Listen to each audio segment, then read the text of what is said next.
چرا همیشه وقت کم میاریم؟ این ترم فرق داره. دیگه درسامو نمیذارم شب امتحان. ولی مشکل از تو نیست. این یه مسئله جهانیه که خوشبختانه راه حل هم داره. دلیل اول، توهم.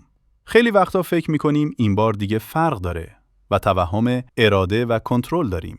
ولی مشکلات و موانع پیش رو نمیبینیم و زمان رو اشتباه تخمین میزنیم. دلیل دوم، قانون پارکینسون.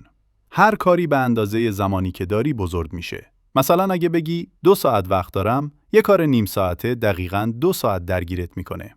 3. اثر زایگارنیک. ذهن ناخودآگاه دائما در حال تلاش برای تکمیل کارهای ناتمام. پس وقتی کار نیمه تمام داری، ذهنت شروع میشه، تمرکزت کم میشه و زمان از دست میره، بدون اینکه کار جلو بره. خب، راه حل چیه؟